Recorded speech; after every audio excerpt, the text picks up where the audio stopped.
D. My name is Vika Mpisane, the chairperson of AFTLD.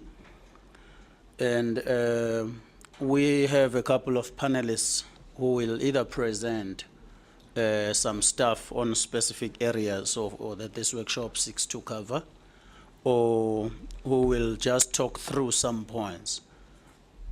In terms of questions, we would like to rather probably to have questions either at the end of each speaker or at the end of the session. Probably it would be better if we do it at the end of the session for the effective control of time. We do not have the whole time with us. We have pretty much little more than an hour, to be honest, so that we will have to try and squeeze in time. Just a brief background. I don't know, my assumption is that we pretty much know what AFTLD is all about. AFTLD is the Association of African ccTLDs, country code top level domains. Not all African ccTLDs are AFTLD members, that we must clarify. There is no compulsory or automatic membership for being in Africa. There is, in fact, one ccTLD that vehemently opposes AFTLD. But we have, I think, 26 members now, if not 27, the last time I checked. And then we have 8 associate members of AFTLD. We will not have to go through all the members, but some of the notable ones, obviously, are your Nigeria, are your Sudan, are your Egypt, Libya, Morocco, South Africa, Kenya, Tanzania, Burundi, Seychelles, .cd, which is the Democratic Republic of Congo, Madagascar, Mauritius, Mozambique. In fact, Mozambique were our first member of AFTLD. So we have a good couple of ccTLDs in the region that are our members, and each year we get a couple of new members. We started to have a formal member structure in 2006, honestly, late 2006. So that's what AFTLD does. We are just an association of African ccTLDs. Our role is specifically in the policy area that affects ccTLDs, primarily in Africa and then also worldwide. Our members, most if not all, are also members of the ICANN CCNSO, and that's where also they get to play a role or contribute to the development of the internet the domain name system.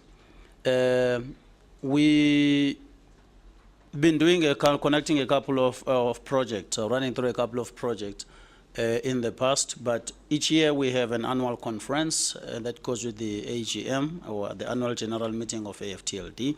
The last conference we had was in Accra in April. We had a successful event there. We were hosted by the Ghana government. Each year we have these meetings. Next year, just as for sake, the annual conference and the AGM will be in Livingstone, Zambia, next to Victoria Falls. So if you've never been there, we invite you to come. And you're not the only one, because I've not been there myself. So hopefully, believing I'll still be alive, I will go there. So that's where we stand. But before even next year, other than our annual conference, we normally have capacity building project. We target to have at least one, sometimes we have 2 per year. Sometimes they are language specific. For example, we've run a couple of workshops in different years for the Francophone ccTLDs in the African region, so that they can have a direct benefit of training being done in French. We have another similar event set for Ouagadougou in Burkina Faso. The date is about to be confirmed, but it's from what Suleiman told me, it's the last week of November or the first week of December. We always obviously target the dates that will not be too close to ICANN meetings or Afrinic meetings, the entities that we work with. So that's all that I can say as an introduction to AFTLD. I promise I won't say anything about .Africa, so we'll continue, and I'll continue with the workshop. The purpose of this workshop, in simple terms, is policy issues affecting African ccTLDs. For some regions, it could sound like maybe it's a topic that has been covered, if not exhausted in the past. But if you are in our region, you'll realize that it's still a very much worthy topic for different reasons. Some of the ccTLDs have been running for years, but there was no formal policy structure or formal policy and regulatory structure. And they are also redelegated, some of them, and the new ccTLD manager has to set up or has to go around to look for, policy solutions. So that's why we thought we should cover this topic. We will cover it from a different angles that each of the panelists will cover. The first part will be covered by Dr. Paulos Nyirenda, who's also a director of AFTLD, and effectively the CEO also of .MW, Malawi. He will cover the policy and regulatory aspect. And then we'll have, after him, Abibu Ntahigie from .TZ, Tanzania. He's also the CEO of TZ-NIC and also a director at AFTLD. He will look at the technical and operational issues. We will also have, after him, just sort of a case study of what's currently going on. A couple of points that Madam Howard Diakite from Mali will make here, because Mali.ml is undergoing a redelegation, but a friendly one. And AFTLD has been involved in terms of assisting from a registry capacity building point of view. So she'll give us an update, and it will be also a good practical example of what's going on in our region. And after that, then we will now have a take from the civil society point of view. We have Morete Moriuki, and he will cover this from the East African IGF point of view. What are the key issues that from a civil society and also from a global regional collaboration point of view are affecting our ccTLDs, and what should be the solutions? And then we'll close. Our last panelist will be a person we know quite well in the African region, Madame Anne Rachel Ine from no, he's I thought he was saying something. No, I know where you are. South Africa lost your team recently, so I haven't forgotten that.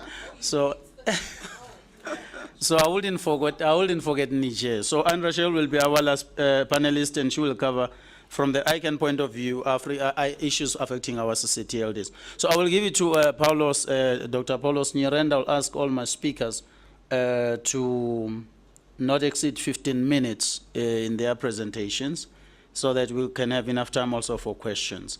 Dr. Nyirenda, I see you will have a presentation that you will give us. Thank you.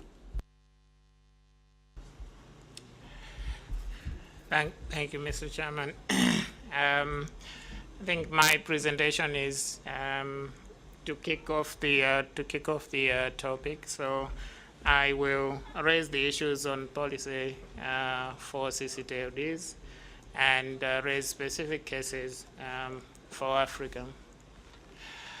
I've been involved in quite a few CCNSO working groups on policy, and it's always difficult for us to define policy. But basically, it's a set of agreed rules, regulations, plans, procedures that we normally use to guide the conduct of a ccTLD, to handle particular situations. It states a set of principles, and for ccTLDs in particular, it assists us to comply with the national legislation. And the policy front is on a three-level issues area. That's how I've divided it: global, national, and registry.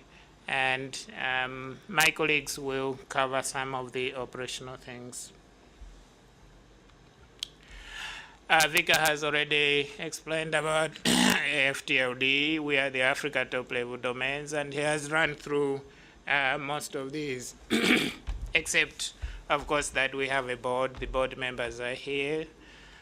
We have a secretariat, and we have a manager and we're moving our secretariat to Kenya. So we are in good hands here. And we do some studies, and some of the things that come out of these studies as what I will present today. They affect policy, as the chairman has already said, but we also work on operations. We work on more technical things like DNS and so forth. So I'll present some data that shows the cases that we have in the region. So looking at the top, the issues start with global issues that affect the entire ccTLD community. These are developed at the ICANN level, and it is my hope that Rachel will look at some of these. They involve relationships with ICANN, with government, with the incumbent ccTLD operator, and if there is going to be a redirection, as we've heard for Mali, then it may involve the incoming one, and it also involves the community, because the community needs to be well defined when you are looking at the global redirection processes. As of now, these issues are really fresh and very under a lot of debate in this country called Named Support Organization, which is the constituency under ICANN where ccTLDs fall. And under this, we've been looking at delegation and redirection working group, which completed its work about 6 or so months ago.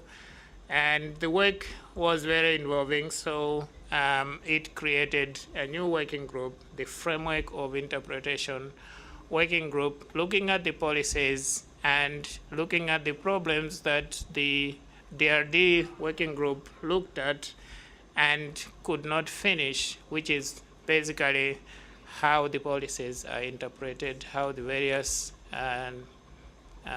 terminologies are used by both ICANN and the understanding within the ccTLD community. There are issues of country code domains under the IDN. We are aware of the fast track, and this is now maturing into a fully fledged policy development process under ICANN. And there are 4 working groups: IDN Working Group 1, IDN Working Group 2, IDN PDP, and so forth. So this is a very fertile area that is going through a lot of development right now on policy at a global level. We can already see quite a few of the effects on African ccTLDs. Quite a few of them have been affected by the delegation issues: Somalia, Togo, DRC, Tanzania. In the area is Kenya, ZA, South Africa.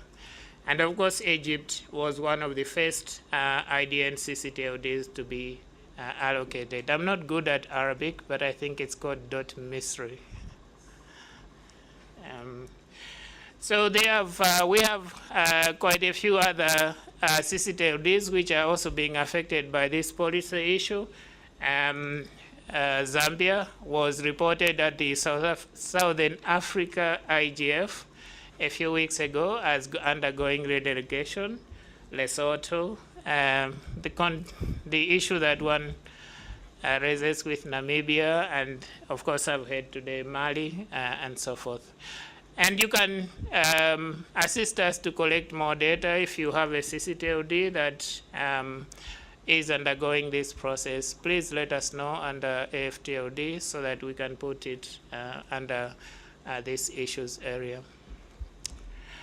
The global issue details the relationship with ICANN for the ccTLDs. Some ccTLDs have contracts. Malawi is one of them. We signed a formal contract with ICANN. Others have gone through accountability frameworks, and these actually you choose. No ccTLD ideally is forced to go into one of these, but it's a choice that you make so that you have an understanding with ICANN. And all ccTLDs under the global policy are requested to provide some kind of funding to ICANN. And in the last 6 months, we've had a lot of complaints that African ccTLDs are not contributing enough.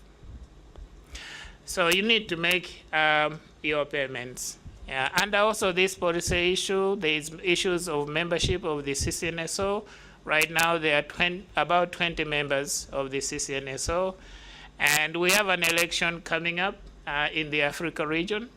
So these members need to vote. Read about it on the CCNSO website.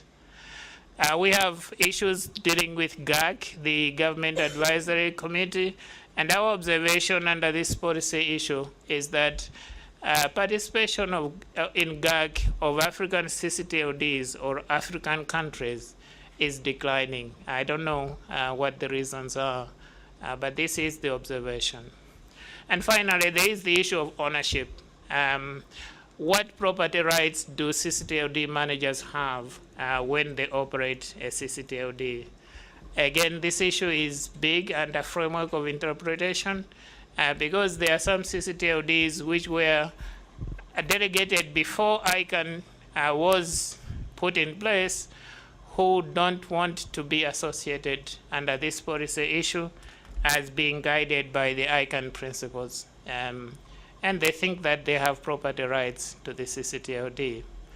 The question for African countries is, would you really like your country, top-level domain, to be owned by an individual? Quickly, issues at a national level. These not have to fit in with national policies and laws. Not every country has a national ICT policy.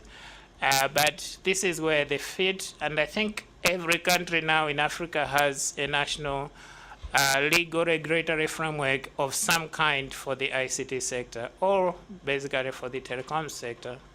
They detail relationships with government, with your regulator, and they give the mandate under which the ccTLD operates under the legal framework. Going back to the beginning, the policy is meant to assist with ensuring that the ccTLD follows the national registration.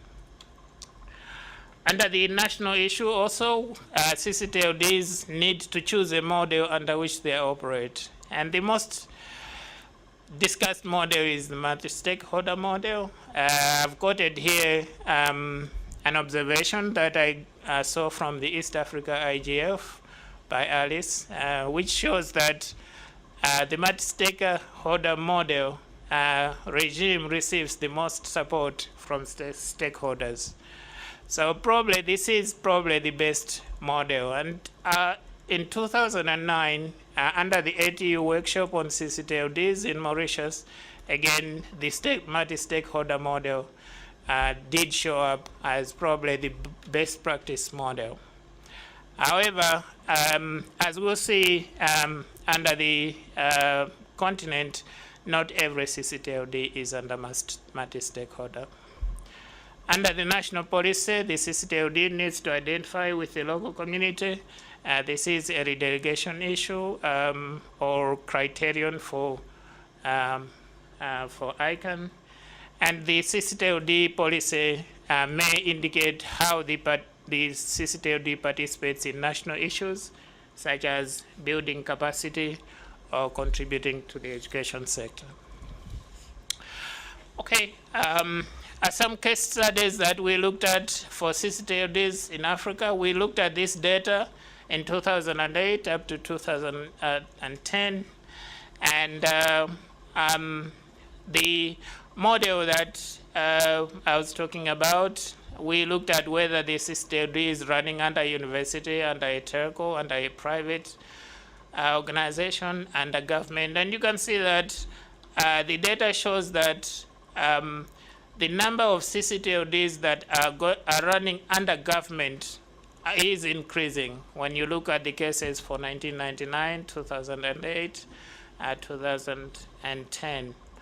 And so this shows that governments are showing more interest in their ccTLDs. They are creating legal frameworks where the legal framework is addressing the ccTLD issue directly under the national policy and under the national ICT law. Moving to registry issues, the ccTLD needs to make a choice on what policies to run for its registry. Whether to run it locally, whether to run it abroad, whether to subcontract the registry, whether to run as a single point registry or with multiple registrars. And I'll show a bit of data that we collected on this as well.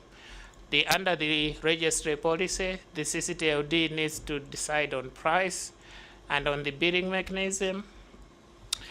And data shows that the general perception is that the price model for ccTLDs in Africa, the price is high. We are charging quite a bit per domain. The highest price that I have ever had reported to me was $300 per domain per year. Where is that? Angola. This is the highest price from the data collection. So the price is high, and a lot of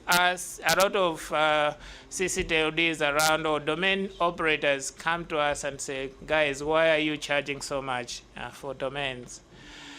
I have an answer to this. It's 300 years old.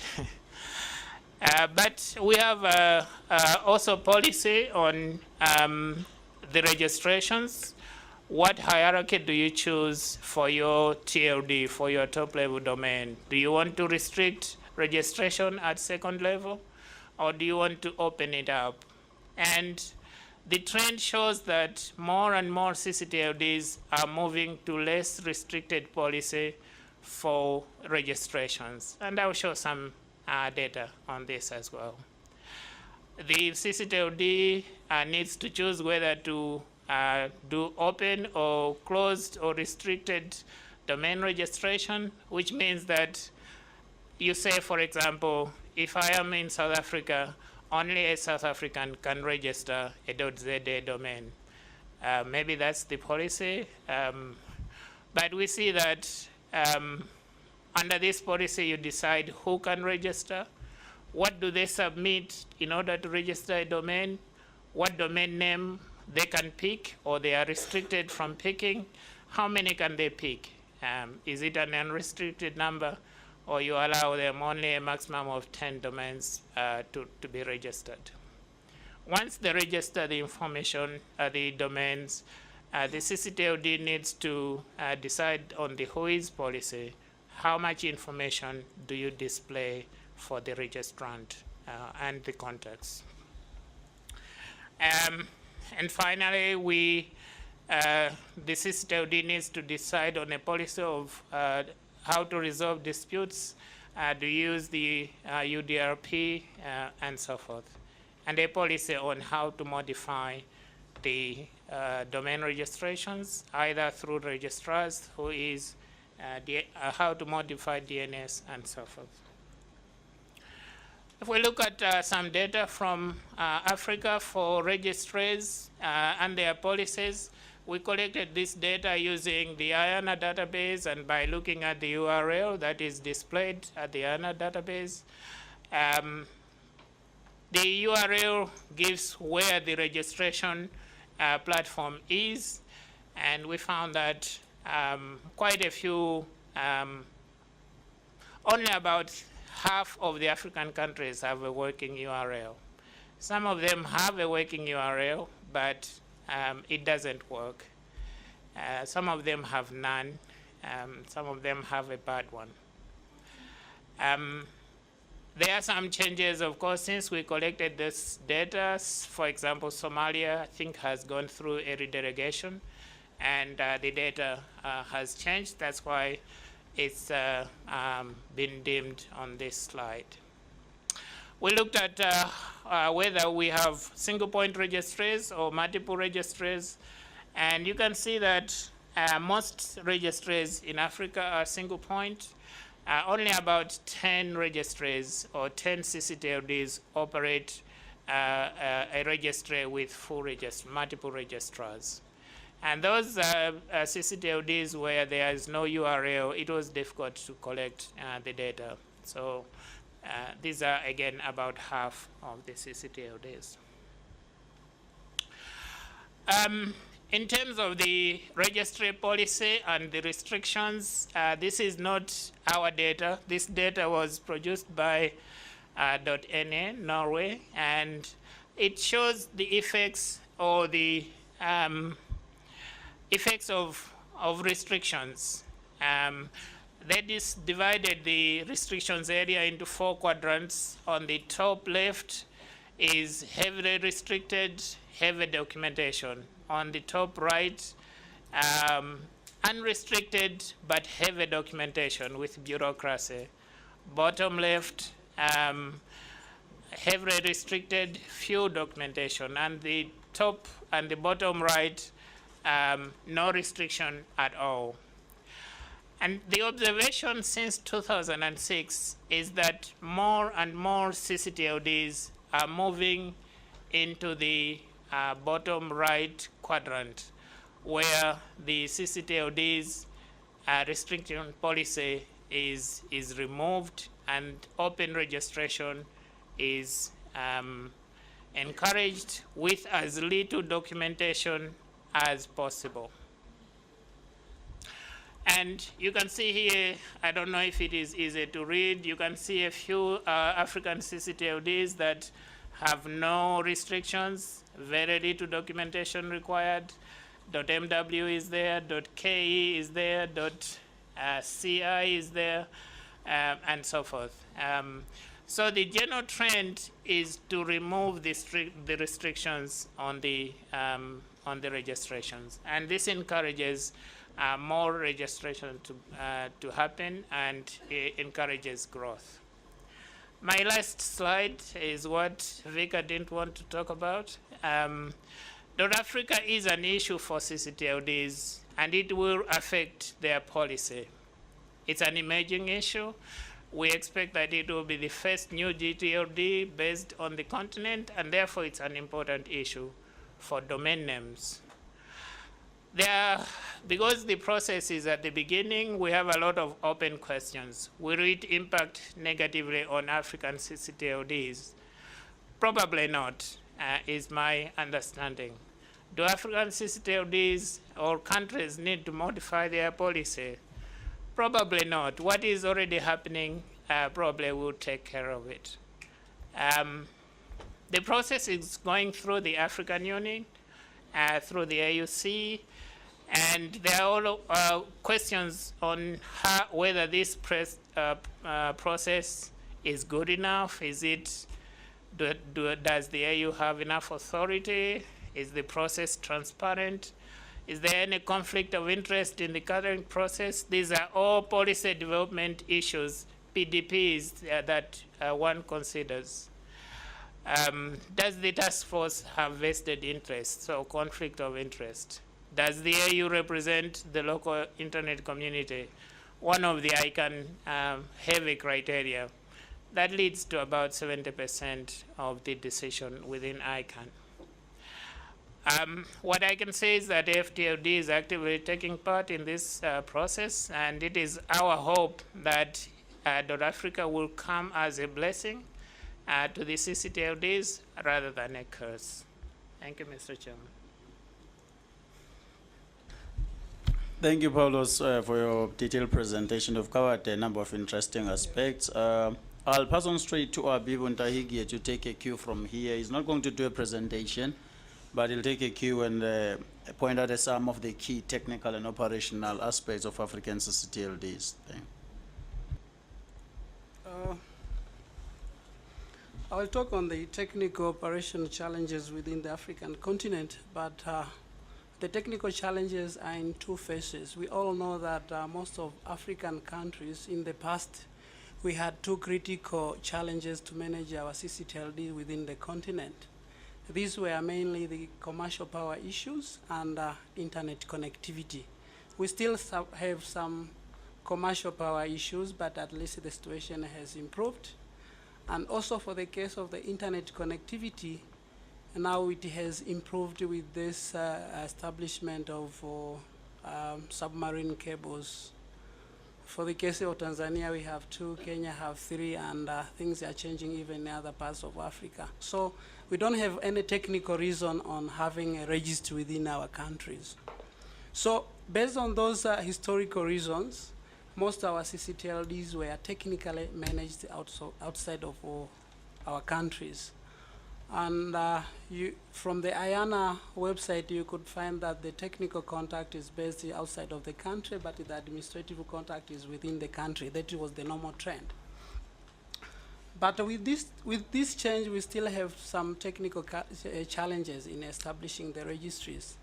This goes into capacity issues of managing the registries, because we can't say that we don't have enough funds to purchase the registry hardware. Every country, I'm sure, it can purchase the registry hardware or the hardware which can enable it to establish a working registry. And on the other side, there is a challenge, though there are some solutions on the registry software. And from this point of view, you find that most of the countries use the open source, like IFRED for the case of TZ. You have COCA, open source for the case of Nigeria, and even Kenya using COCA. So at least these challenges are a bit having some solutions. So there is no need for countries not to have their ccTLDs managed within the country. And the reason for having a ccTLD managed within the country follows the forum in Mauritius in 2009, that governments have understood that the ccTLDs are communication resources. And from Paulo's presentation, you saw how the government interest is improving in terms of management of the ccTLDs, because they are not different from country codes for telephone usage. In terms of raising the capacity of managing these ccTLDs, FTLD is having some partnership, and for instance, we have some special packages for capacity building of African ccTLDs or African countries to establish their ccTLDs. We have packages like IROC, this is Initial Register Operation Calls. We have a package called the AROC, which is Advanced Register Operation Calls, and also we have another course called SROC. This is for security issues. And all these issues are facilitated by FTLD through collaboration with ICANN, ISOC, and NSRC. So from technical point of view, every country at the moment at least can attempt to have its ccTLD managed within its country. Now, when you think of establishing a ccTLD, at the first instance, you must perceive that the technical issues are very challenging. But I will talk this from a practical point of view, since Tanzania was also redelegated in 2010 in April, and it was a non-contested redelegation. Is that when at the beginning, it's really challenging, and when you go to the requirements for a ccTLD to be redelegated in your country, it's really a big task. But if you go sequentially and very strategically, you find that you can do it even in less than 6 months. So in the first place, the technical issues seem to be very challenging. But once you are done with that, then the operational issues are even challenging, because you have these issues of uptake. Yeah, most of the people are not very much aware of the importance of ccTLD domains. So you find people opposing taking the country code domain names and instead go for .coms. There are so many issues related to take-up, but it becomes a challenge on creating the awareness to the local internet community on the take-up.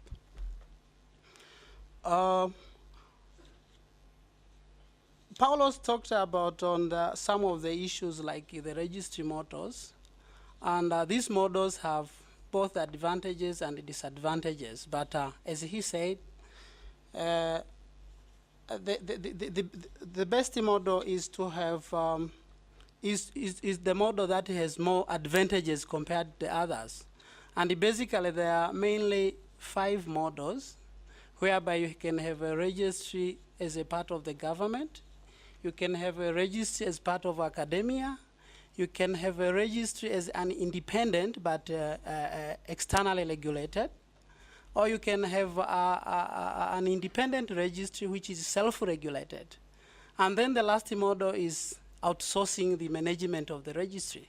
So with the last model, it has a lot of disadvantages that you don't have an opportunity of building the capacity of your local citizens. So as far as technical and operational challenges, that's what I had to say. Thank you. Thank you, Abibu. We will pass on to Hawa.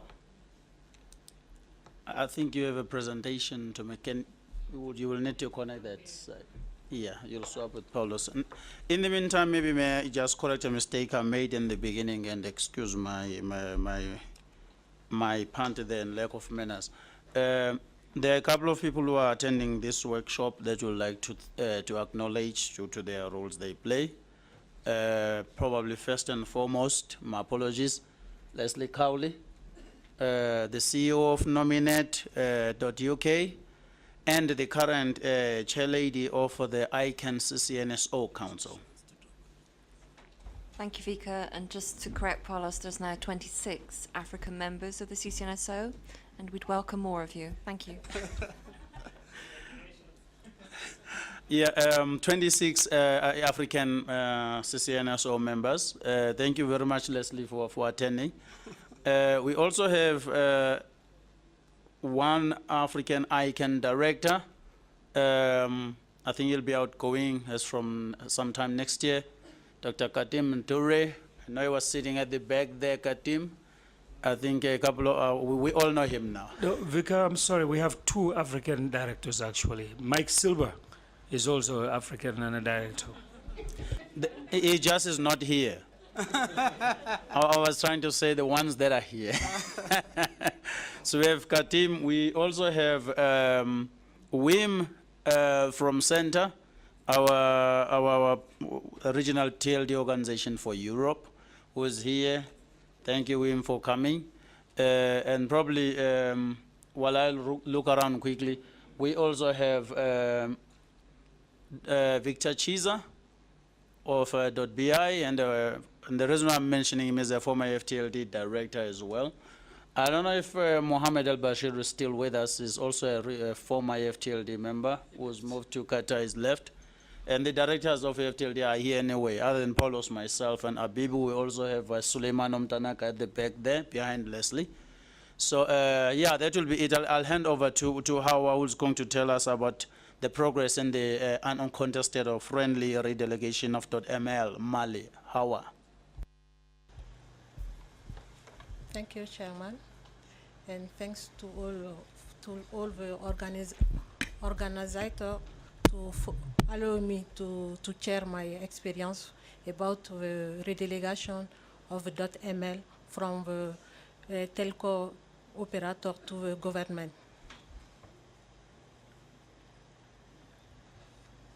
So in this presentation, I will give some introduction about the process and our organization, our mission, the redelegation process, some infrastructures that we have to receive the delegation of ML, and some relationships that we have with the partner in the international plan.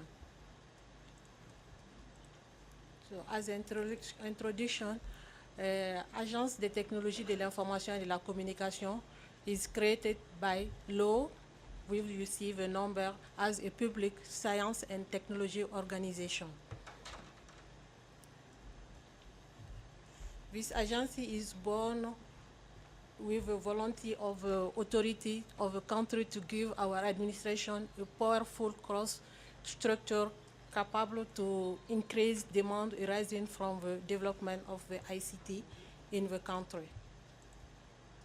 Our mission is specific to research, training, and promote in the field of ICT for the government. To this end, we are responsible, as MENA AGETIC, responsible to develop, to design, to maintain the ICT infrastructure of the public and para-public service and local government. It means collectivité territoriale in understanding any research and development in ICT. To ensure the implementation of the national strategy of the field, ICT, to manage the .ml that we are doing now, to develop a national plan for training and capacity building for the public service and the local government, to participate and implement of the implementation of universal access and support all initiatives to the appropriation of the ICT in the country and regional, of course. To develop regional and international cooperation in the field of ICT.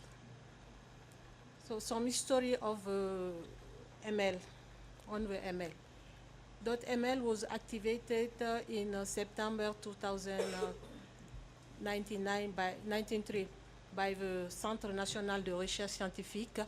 It's called CNRST, and in collaboration of IRD, the Institute for Research and Development. But in the first time, our servers were in Montpellier for technical management, and administratively, the CNRST will take the role of sponsor organization. But with full internet access in Mali in 1997, with operator, our historical operator, Sotelma is called, we do the first redelegation from the CNRST to Sotelma since 1999. But the new redelegation that we are now doing now is because Sotelma became a privatization. Now Sotelma is a private operator. So for that, since the creation of our agency, the government gave this mission to AGETIC to improve and to develop the management of .ml. And following how I say the privatization of Sotelma, the minister gave a mandate to accelerate the transfer from Sotelma to AGETIC to do in the best time. For that, I tried to explain to our community government that if you need to do it very well and in the best, using the best practice, they need to know that the role ccTLD is a central role with some services that which this picture improve. So how say this the central role?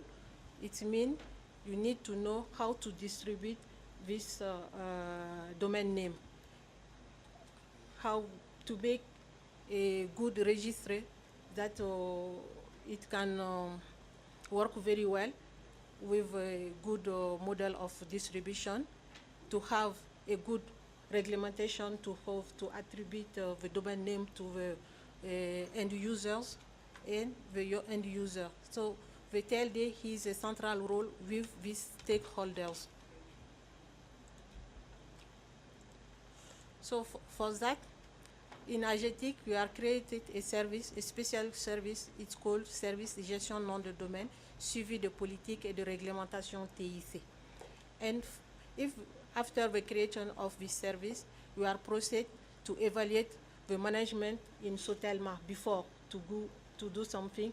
We need to know what are in Sotelma, what they have, and what we need to do before to give to take off this new job.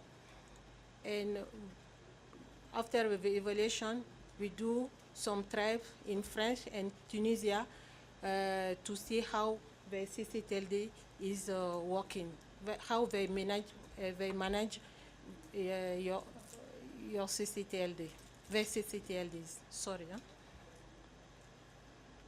After this evaluation and some visit of over ccTLD, we propose the model of management, and the model that we choose is the model of 3R, registry, registrar, and registrant model with a technical implementation that we need. We make a upgrade of policy because in Sotelma they have policies, but we need to upgrade with some new best practice. So we do that with all stakeholders, private, civil society, and government. They all was invited in this meeting, and the charter of our new charter was adopted. It was, I think, last month or 2 months ago. Since this date, the good news that people are very hot. They want to have their domain name, and since today I have a letter of reservation of 10 domain name waiting me to create their domain name and make their business with the domain name. So that is a big need in the country, and the people are very happy that the government take it, and very good things, very good development around the ccTLD.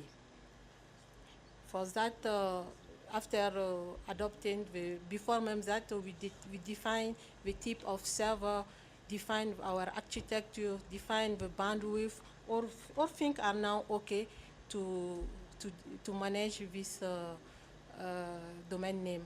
And then we have also collect some letters, support letter with the government. The minister gave a letter of support for ICANN. Civil society too, you have a support letter of ISOC, and AFIM, Association of ISP, and the support letter, of course, of Sotelma, the old manager of ccTLD. And we are now ready to begin the process. I can say we are already sent the form to ICANN for the redelegation process, but we're still waiting the zone file from Sotelma. For that, we are stopped administratively the process in Yana before to get the domain file and continue the process. But the domain file, I think next week or 2 weeks maximum, we can get it and move around to finalize the redelegation with ICANN Yana.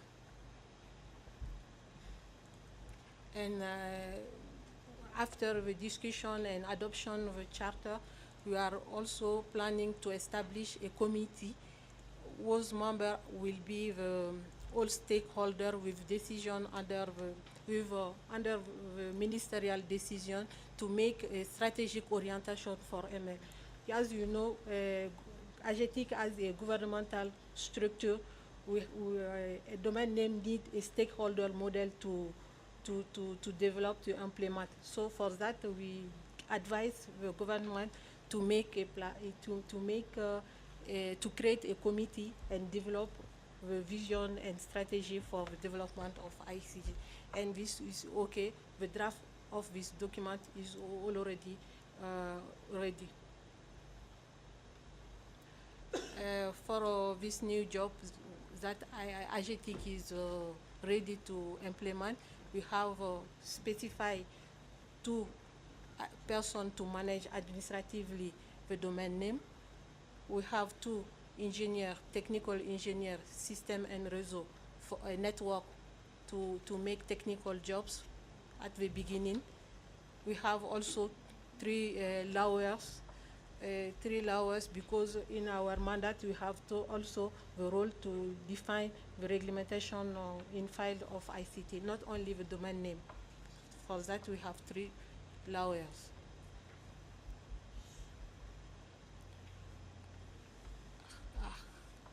Our servers are also ready with Red Hat Enterprise and DNS in bind. The primary DNS will be in Agetic and secondary will be in other place. The first one in Sotelma to get a good relationship, and others RIPE and CC, Senegal, and others country to have a good continuity of service. At the beginning, we have 9 megabit to manage only with the .ml, and the security of energy is taken also. So in this file, I think we are technical and administratively ready. We still only wait a zone file from Sotelma to go ahead. And all our infrastructure are, doublon, 2. So if you have a problem with one, we can automatically take the role. Yeah. So the continuity of service is taken in, is ready. Our challenge today is just to finish the redelegation, make a big promotion process to increase the number of domain name under .ml, because still today you have around 400 domain name, 1,500 domain name in Mali since his creation activated in Yana 1993. Today only 50 under 100 domain name, and implement to the DNS security, IPv6, and make a automatization of domain name to get online with the portal. Our partner is AFNIC. He get us very good help to get to go through his registry to see how they manage them, and OEF2 to help us to establish a technical document how we need to implement IFTLD to have a capacity building, and also some advice to get one of best redelegation and in the good time and without problem. And others, NSRC, AFRINIC, AFNOC, ICANN, ISOC, etc., etc. We have a good relation for all stakeholders and who are working in this file domain name. Thank you very much. Thanks for your attention. And if you have some question about this redelegation, please.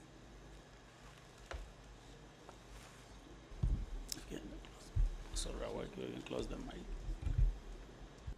Thank you very much, Howard, for the presentation.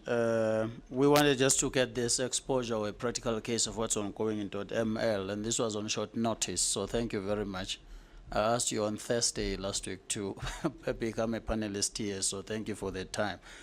Before moving forward, it seems there's a direct question. Can I take that maybe as an exceptional case before we move on to Morieti? Thank you very much for the opportunity. 1,500 registered under .ml. Do you have any analysis of why this is the case and a strategy for increasing the numbers? I'm sure other countries have similar issues. This is why I'm asking. Thanks for your question. The problem for the first time, because we have not many domain name on .ml, because in Sotelma we have not a specific plan to develop to increase the business. It was just a business that they got, but no activity, not a strategy to increase them. And sometimes they got a technical problem. For that, people go directly to .com or .org before to take, because sometimes they didn't. So it's not related to the price. What is the price? Not price is a good. They have around 50 less than 50 euro. But our new strategy after the redelegation is to identify the specified groups. For example, the group to make this kind of clothes in Mali Indigo, to have some plan with them to make a special e-commerce and create a domain name, and then some artists also. I think we have, with this strategy, we can improve quickly the domain name in the first 3 or first years, first 1 year. Thank you, Hawa. I'll pass on straight to Mr. Morioki to give us the Eastern Africa IGF perspective on the ccTLD policy issues. Morioki. Thank you, Vika. Good afternoon. I would like to share with you our experience from East Africa, that is the evolution of ccTLDs from the perspective of a very, very proactive community, that is the civil society in the region, and then out of that, see what lessons can we get and what lessons can we share for the rest of Africa. Now, one thing I want to say is that in our region, our civil society has been very active, and very active especially in the area of ICT development. And this is the case particularly in this country, Kenya. Now, if we look back, we went to WISIS alone as a country, at country level from this region, and we did what we could do within the WISIS context. And when we came back, we said as civil society, there's another event coming, IGF. How do we prepare ourselves? Before we went there, it was more or less individual preparation. And so the need arose for a grouping of interested people to come together and put together their thoughts that is going to help this country make presentations to the next, for the coming IGF. And so from there, we started having an institution coalescing, allowed preparation of, for the coming IGF. Now, that institution that was driving this is KICTANET, that is Kenya ICT Action Network, and has been bringing together all the stakeholders in the country to think through the issues coming from IGF, all that we want to present to such organizations. And so it has grown, and in 2008, we sat back and we said there are issues. We brought all the stakeholders, working with the government, and started coming up with a response. Now, one of the things that we realized is that we can have our own positions, but are our positions the best? Can we share them with our neighbors, with our peers? And so from then, we started having cross-border relationships. And so we invited, we worked with Uganda, we worked with Tanzania, and 4 years down the road, we are now able to work across East Africa. The beauty of this, what you have seen, is that when we do this, first of all, we do at the Kenyan level for every country of the 5 countries. We are able to engage more stakeholders because not everybody is able to go to for the coming IGF or ICANN meeting. So we are able to bring all those resources, all that expertise, all those concerns, and then put them together in preparation. Then once we do this, by way of engaging this, we also are able to put, as we engage to extract information, we are also able to position issues of ccTLD into the national fabric of things. And so when policy is being developed on ICT, we have seen that that information has helped in the development of ICT at the national level. Then once we do this, when we now work at the East African IGF level, what we have seen is that we are able to share this information at peer level. And so our experiences in Kenya, experiences in Burundi, experiences in Tanzania, we can be able to share at our level. And so what may perhaps have been a very serious issue in one of the countries, at some point is discussed, ideas exchanged, and this has been very helpful.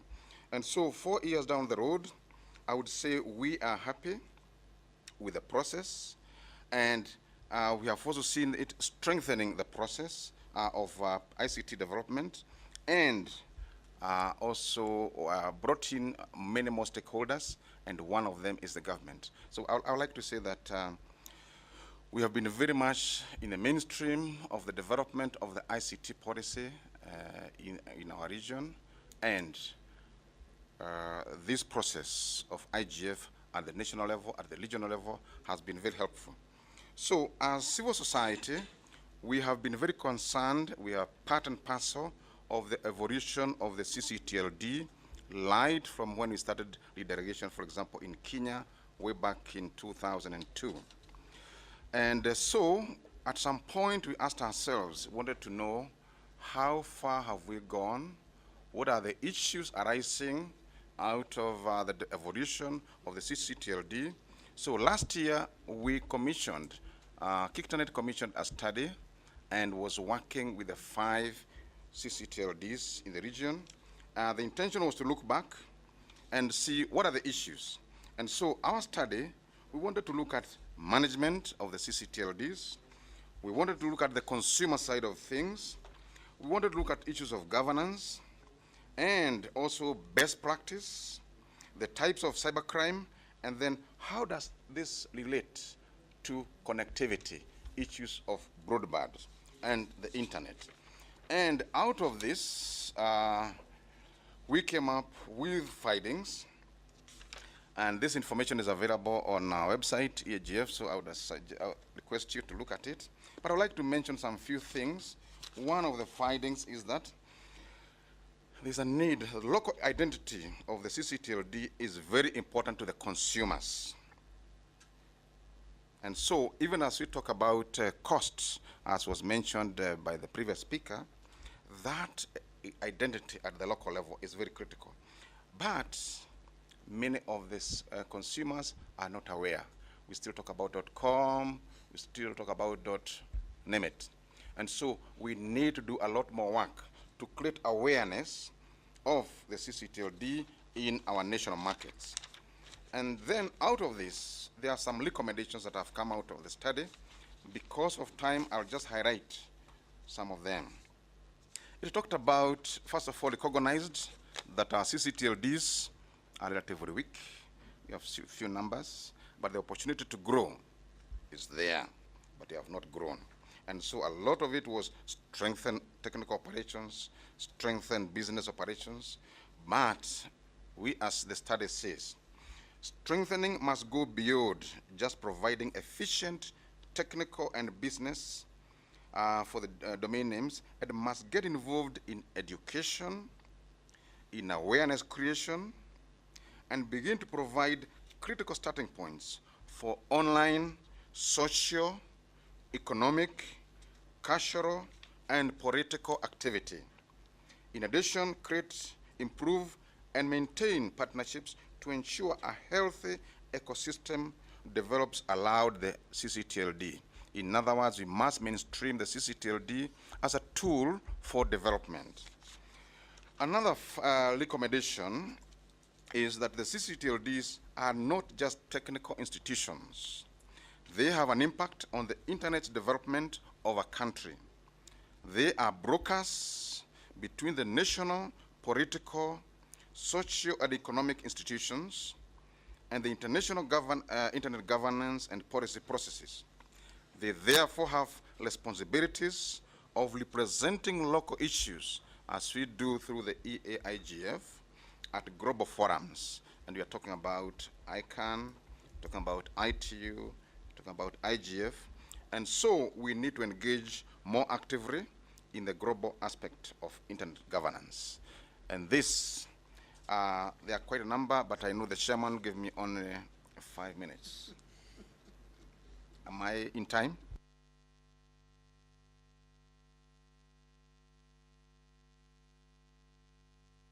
Then I can take some other recommendations was we need to strengthen the technical operations. And here we are talking about improving the registry system to global best practice, implement DNSSEC, IPv6, ensure secondary name server redundancy, improve bandwidth, and other ccTLD infrastructure. Strengthen the business operations and governance, establish local control of the ccTLD, clear governance model, a well-defined local internet community, sustainable long-term business operations through building an operational reserve, and emergency support relationships with the government. This includes improving relations with the registrars and ensuring a healthy ecosystem develops aloud the ccTLD, including broadening exercises and additional related services. Thank you, Chairman. The report is available on our website. Thank you. Thank you, Morioki. Interesting presentation, particularly the framework that you took, which I think is very much interesting. But I'll leave it to the House. I think it's an interesting framework that, from an FTLD point of view, we would like to look at in more detail and see if we could also use it for other regions to be clear on how we can involve our other stakeholders. I'll pass on to Rachel Ine of ICANN. We have 10 minutes on Rachel, and I know I'm being extremely unfair to you, but I'll take advantage of the fact that we are friends. Yes, thanks, Dorothy. I like that. Good afternoon, everybody. Thanks, Vika, and thanks to AFTLD, for inviting me to this panel. I'm glad to be talking after all of you, actually, because I have a lot of, some of the things that I wanted to say that quite a few people said here. And two things that I wanted to raise, Vika said, so what are some of the global participation challenges for ccTLDs in the region? And there's awareness and knowledge at home first. If you don't know what you're talking about, if the ccTLDs are not considered to be something really integrant of the information society that you want to build at home, then, how can you go out and say, what you want to do with them, or, ask people to do something with them? We've seen from Paulos's presentation that African ccTLDs are managed by, a lot of them coming now with governments. Some are managed by telcos, universities.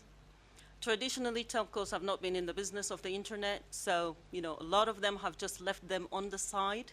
And I can tell you from experience that, in fact, 99% of the ones that are managed by either telcos, universities, and even right now, government, some are in regulatory agencies, and I will tell you more about the framework of ECOWAS a little bit later. All of these, the managers are basically doing this job as a moonlighting job more than anything. Their job is not to manage the ccTLD. Their job is something else in the organization, and partly they do the ccTLD. AFTLD is witness to the fact that, a lot of times, and this is across, during the past practically 10 years that we've tried to help them grow, a lot of times we can't even get the managers to come to, trainings, just because they can't get permission from their bosses to come to trainings. Some are obliged to take their vacation time to come to AFTLD trainings. Yes? All right. And this is the majority. So at home, awareness needs to be there. Knowledge of what a ccTLD represents as a community tool, as something on which national e-government, e-citizenship, e-education, e-health are going to sit. If you don't have that knowledge, then, your TLD will not get anywhere. I told you about the ECOWAS framework, for example, that was taken inside the regulators, the West African Regulators Forum meetings, for example, since 2002, that said ccTLDs have to be managed by regulatory agencies. Well, regulatory agencies had no idea you know, how to manage a ccTLD. Some of them are making the effort today because when a rule is taken at regional level, then it has to come down home to be implemented. This is what they call transposition of the regional texts, you know, into the national ones. So they took decisions at regional level, which have later on come to be even against sometimes the National Information Society initiative at home. You know, so these are some issues, you know, that are very much local, but that transpire internationally. When I was, for example, at the WSIS Forum in May, last May, and the parliamentarians were talking about infrastructure, people, and privacy, I think. And it was so funny because in a room full of parliamentarians who were debating the information society and talking about architecture, I said, you know, some of the rules that you do around ISPs, around, you know, data protection and all of that, whom do you consult at home? Half of the room had no idea that they had ccTLDs. Of course, a lot of them were from developing countries, but I can tell you, you know, some parliamentarians from developed countries also had no idea that they could actually, you know, go sit with their national TLD to learn about this infrastructure, to learn about how it functions, and basically there's different steps that, you know, the technology goes through, and to be able to basically devise laws that would be accommodating and not just choking, that would end up being choking points for, you know, growth of domain names because of higher prices, because of absolutely non-implementable local laws on, you know, ISP issues, for example. So these are all some of the problems that we're having and some of the challenges, really, because if that is not resolved, then going forward is an issue. Glad to know from Leslie that, you know, 26 of African ccTLDs are part of the CCNSL. This is one, as Leslie will tell you, one organization inside ICANN where, you know, exchange of best practices, seeing your peers tell what they have done that is good or bad, and, you know, some of the issues that they're meeting internationally are things that are, I think, worth the while for ccTLD managers to, you know, to be present at CCNSO. The issue, again, is, you know, for a lot of them, going to those meetings is really an issue just because, you know, their entities, organizations, you know, are giving them a hard time. So there are also issues like I have not seen a lot of ccTLD managers from our region sit with the African Union on, you know, the cyber security initiative. You know, as I said, so parliaments, they're at home. You know, these are your guys. Why is it that, you know, ccTLDs are not proactive enough? Again, because, as I said, they do a moonlighting job, but really, we have to get out of that. And some of you guys have to also be proactive in terms of explaining to your organizations how important this architecture is for, you know, the countries. You know, educate, as everybody said here, is very important. Engage locally and regionally. Really, we need you guys to be there because some of the laws or whatever frameworks, as they call them, that they're devising right now around the information society at African Union level definitely have to have your input. You know, the fact that we can learn from what has happened that was not good is absolutely important. You know. Of course, who talked about the architecture? One of the issues that a lot of the ccTLDs suffer is, of course, the architecture, you know, at home, because if you're sitting in a university that is a government subsidized university, as most are on the continent. There's definitely not enough money, to do the rest and, give you something for your architecture. So a lot of us have, a lot of you guys have to be creative, Same basically for telcos. When you're sitting in a telco organization, then you have to really educate them, and that is not really happening. I don't see the ccTLD managers being proactive enough, to go tell their people that, look, really, we have to make sure this works, and it works right. There is no reason why, if you give somebody the right price, the right, architecture, why they should go somewhere else and do business. It is for you guys to also be a little bit proactive, because you're the ones who know,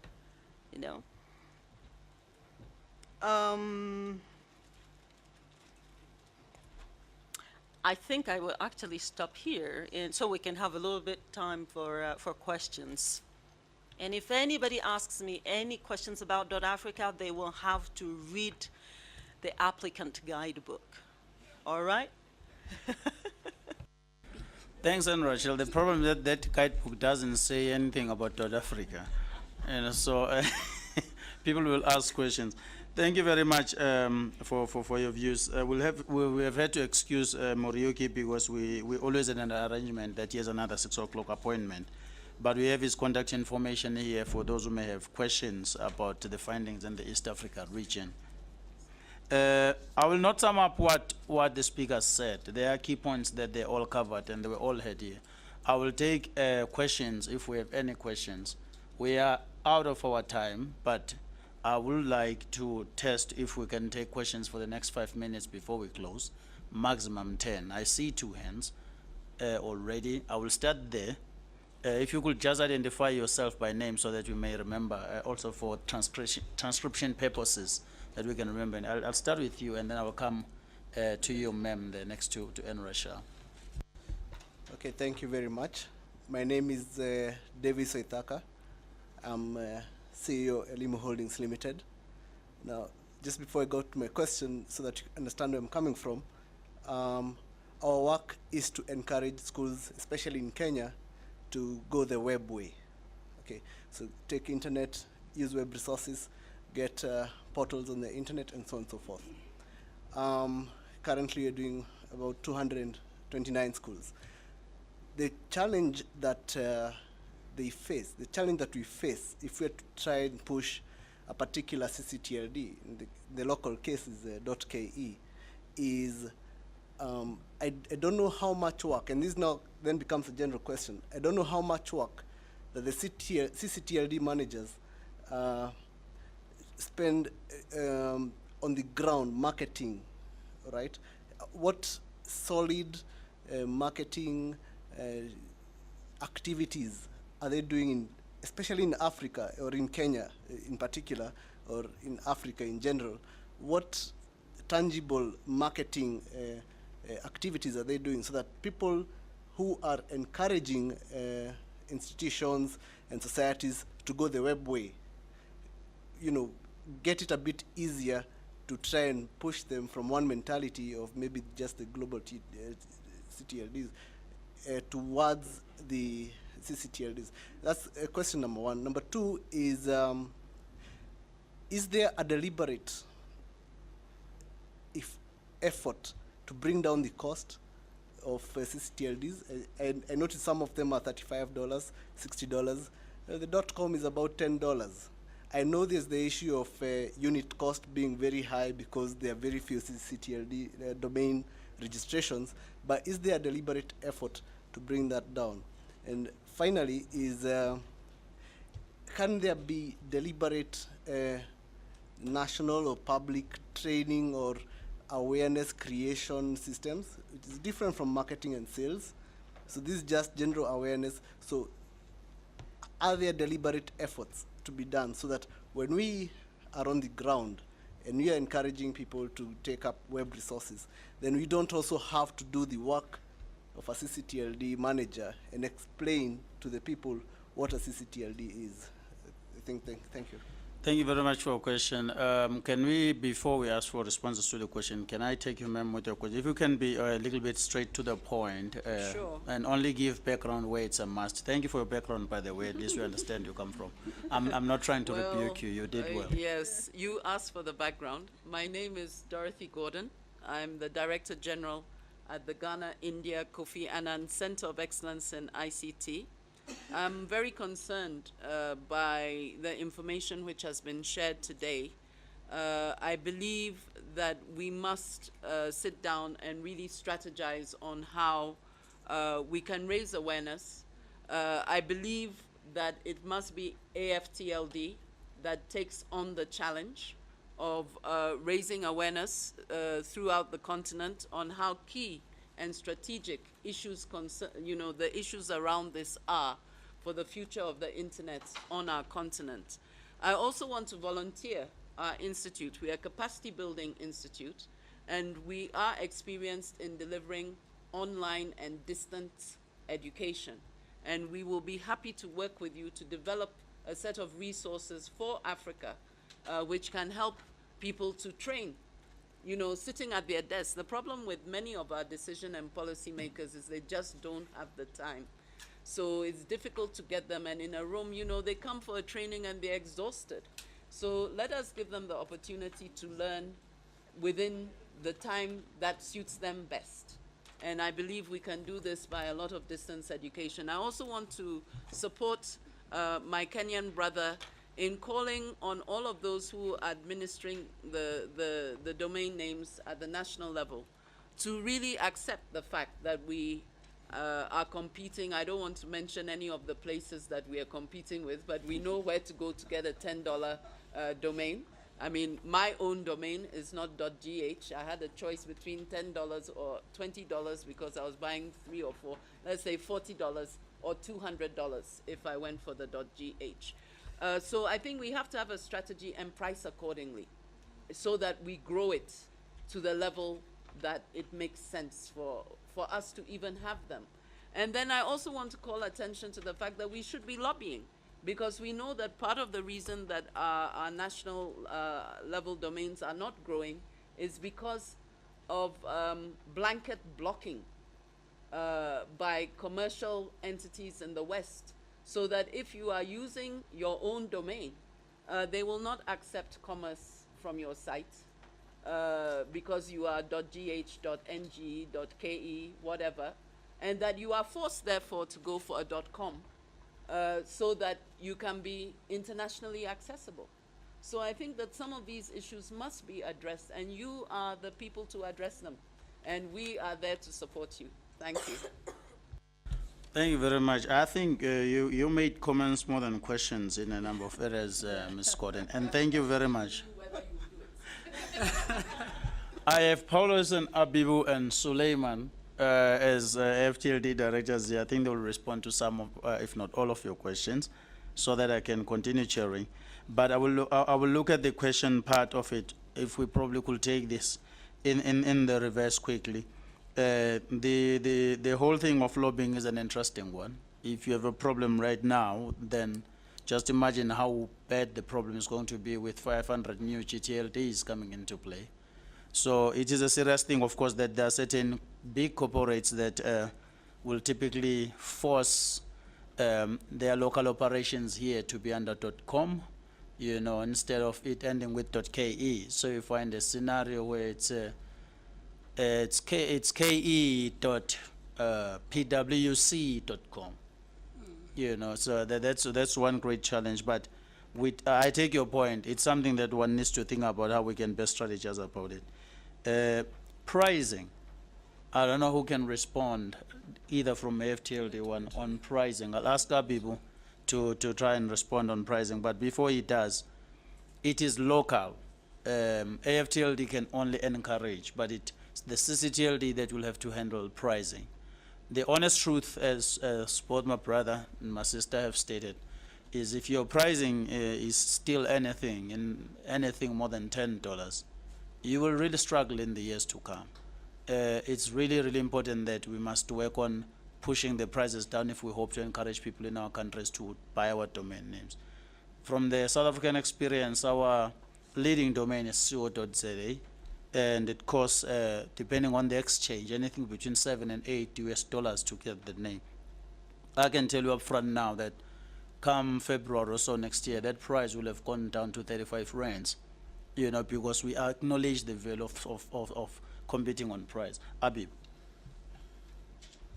Yeah, thank you, Chair. The way I see the pricing issue is like a chicken and egg issue.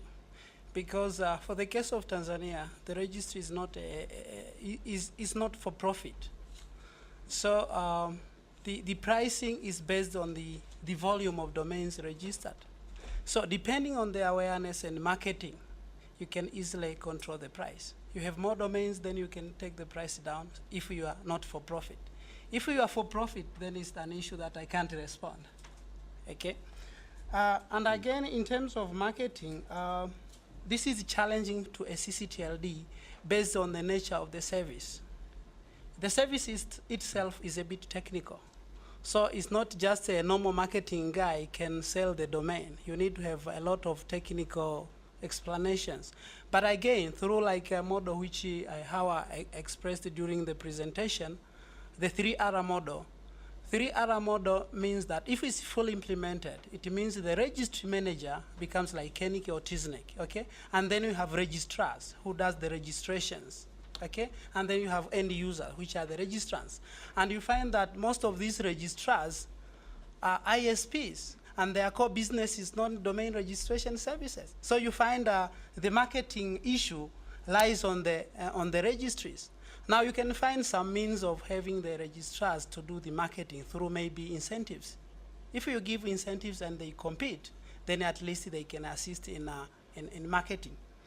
But again, another issue which can be taken on the aspect of capacity building, but at the same time with an element of marketing is through like public lectures at the universities.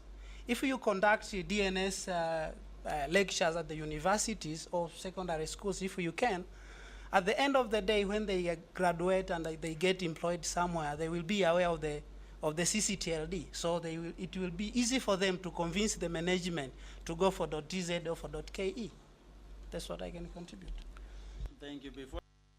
Before I give you Paulos, I think both from the feedback we are getting, we obviously focused a lot as FTLD on the policy regulatory aspect and the technical operational aspect.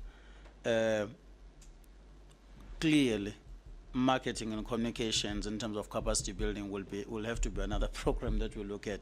I know Center already has a marketing workshop annually, so it's a challenge that will take. Paulos? Thank you, Mr. Chairman. I think that Abib looked at the price issue very well. Yes, it's a chicken and egg situation. But I just wanted to share something that we've been arguing about in Malawi. What is the issue with price on the African continent? And I think what you'll see is to do with capitalism. And maybe I can just explain a little bit. First of all, there was slavery. How much was a slave worth in Africa? Very low, right? They got bought out. Then came colonialism, and they took all our minerals. Now they will take all our domains. Now it's a joke, but So you're saying this is a new slavery? yes, because I think that if you looked at the discussion on capitalism under BBC that has been going on for the last 2 weeks, you will see that the trend is slavery, colonization, globalization. And that trend, it continues. Whether we want to continue on that path, that's for us to decide, because admittedly, probably we are a little bit more in control. This is not to say that we are advocating for high prices. This is to say that we need to calculate the cost that we incur, and based on that cost, we need to charge a good price for the domain. So if we're going to go for a .com price under a globalized system, probably we're going to pay more, as we already paid under slavery, and under colonialism. It's just a food for thought. So when you are a CCTLD manager, you need to think about it carefully. I think that it's a matter of calculating your costs and really charging what is a reasonable price, and be put it as chicken and egg. Yes, marketing is an issue, and I would like to draw the community to the workshop that the CCNSO held on marketing.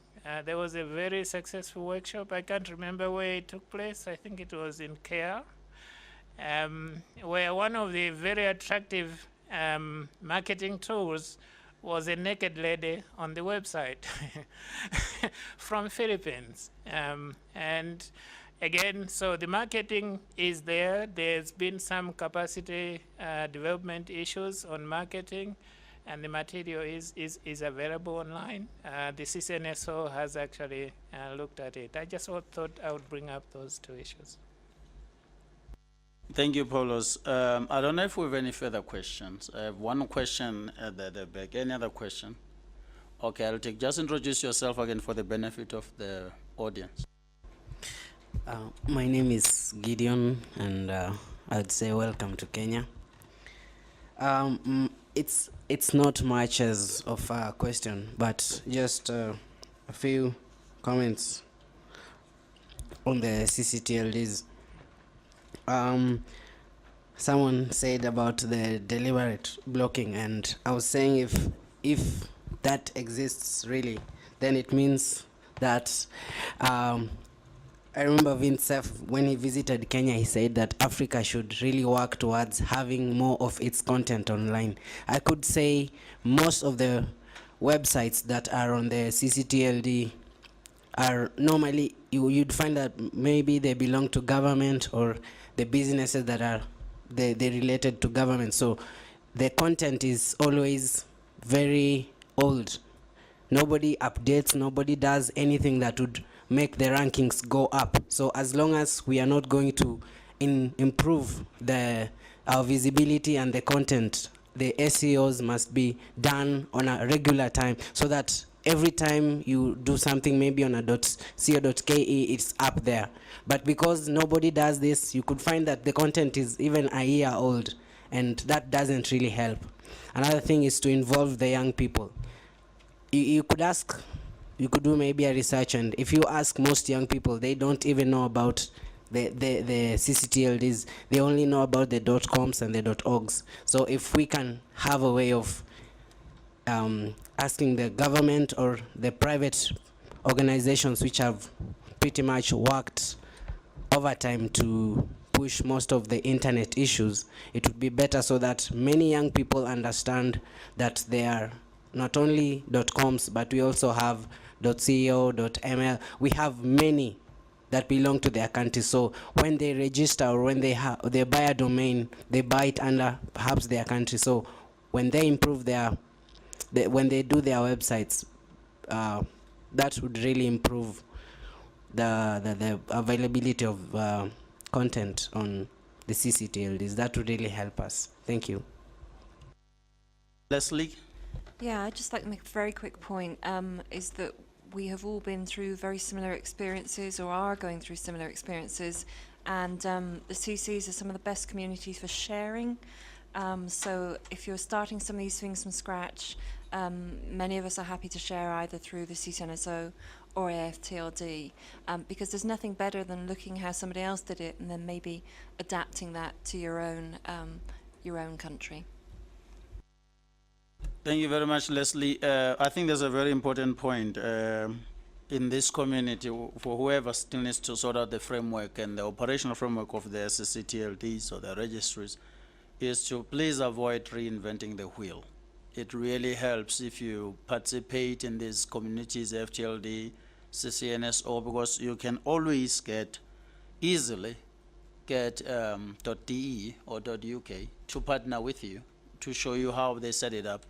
In a space of a couple of months, you can have your registry running. One of the key players in this field has been also AFNIC, that Hawa they referred to.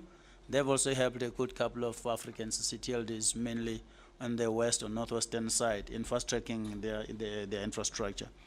We are closing now. I haven't seen any other hand or additional comment. Just a quick one as well is, honestly, in the real sense, the point about marketing and awareness, we take it very strongly in terms of setting up a program on that going forward. Mainly because other than the reality now, there's a reality of the new ccTLDs. The point about content, Gideon, is very important. We are not really a content agency, but we do see a need. Resources allowing to also collaborate. We have an offer from the Kofi Annan Institute. It's in such things, Ms. Gordon, where we can see over above our primary business what other secondary value-adding services we can provide to the African internet community. So basically, that's it. As for any other thing, we have our annual, we have the conference in French in Ouagadougou, late November, on registry operations. Suleiman, yes. For the guys in that region, you will get communication from FTLD probably in the next 2 weeks or so about that workshop. Anything and everything said about South Africa and FTLD, yes, that's what we are trying to do, and we hope that we can find a way of using South Africa for the benefit of building up the African internet community.